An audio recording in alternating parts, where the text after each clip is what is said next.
Good morning, dear students. We have already discussed about remainder theorem.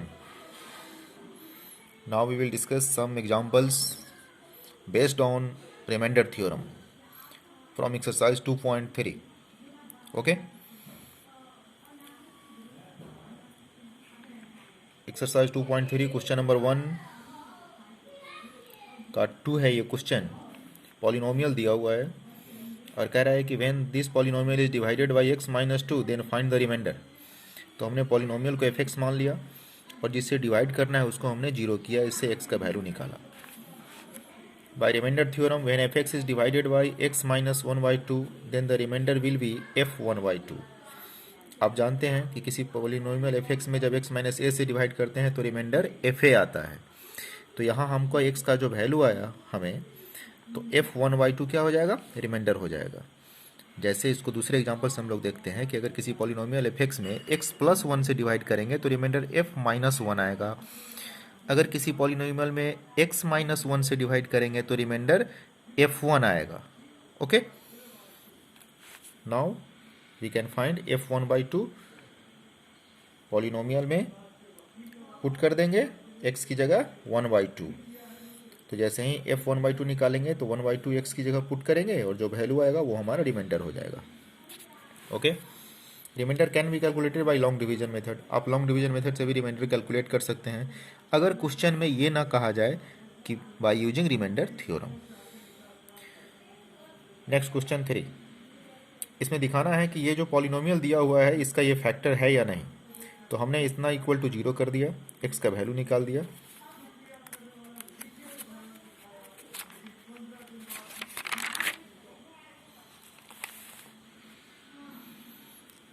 By remainder theorem, when f(x) is divided by 7 plus 3x, then the remainder will be f minus 7/3. f minus 7/3 हो जाएगा.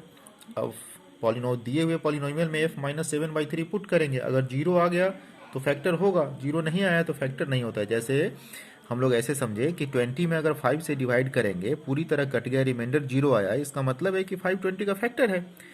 और अगर reminder 0 नहीं आता तो हम कहते हैं कि 5 फैक्टर नहीं होगा. जैसे मान लो 21 में अगर हम 5 से डिवाइड करें तो रिमाइंडर 1 आएगा. It means 5 is not a factor of 21. Okay, तो here we get minus 490/9. This is not equal to 0. Therefore 7 plus 3x cannot be a factor of f(x). Okay, now you will complete the exercise. Now we will discuss factor theorem. Let f(x) be a polynomial of degree n greater than or equal to 1 and a be any real number, then x minus a is a factor of f(x) if fa equal to 0 and its converse if x minus a is a factor of f(x) then fa equal to 0. इसको ऐसे ऐसे समझे हम लोग कि polynomial में किसी number में अगर हम किसी नंबर से डिवाइड करते हैं, 5 से अगर 20 में डिवाइड करेंगे तो रिमाइंडर क्या आएगा? 0. तो इसको दो तरीके से हम लोग सोच सकते हैं.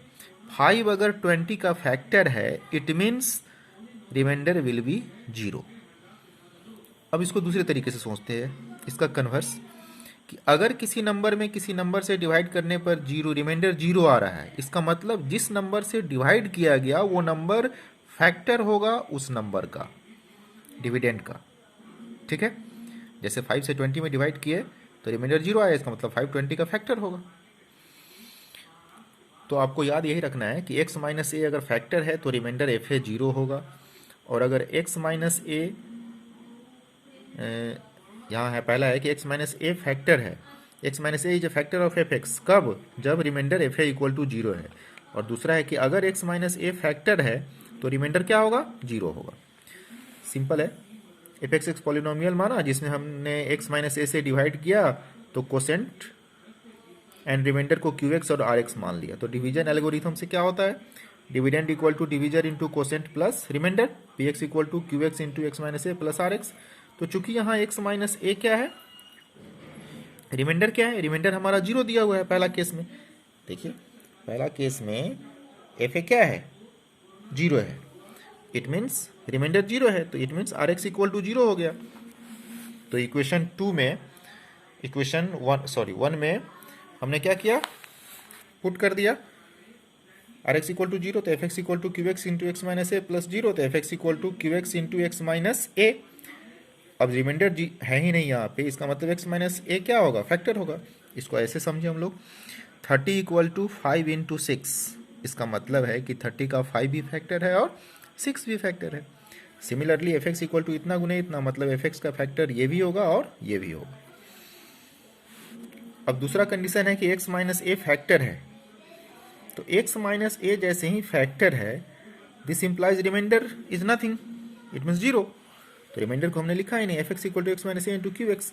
अब इसमें हम x equal to a put करते हैं, जैसे ही ए पुट करेंगे तो एफ ए इक्वल टू क्या आ जाएगा, 0, यानी रिमाइंडर आ जाएगा 0। क्यों, क्योंकि x माइनस ए उसका फैक्टर था। इस थ्योरम को आप सीधे से शब्दों में समझे कि अगर किसी पॉलिनोमियल में किसी भी नंबर में किसी नंबर से हम डिवाइड करेंगे, एक एग्जांपल लेके आपको बता रहे हैं, जैसे 30 में अगर हम 5 से डिवाइड करते हैं तो रिमाइंडर क्या आया, 0। It means 5 is a factor of 30। ये पहला केस था, बस यही समझना है आपको, ये पहला केस था इस प्रूफ का, इसी को समझना है, माइंड में रखना है।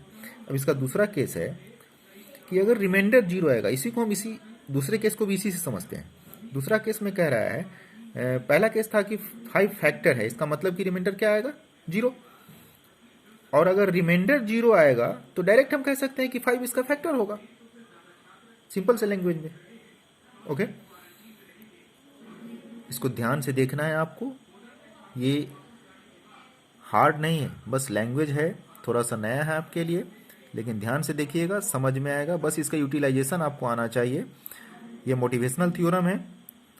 ओके।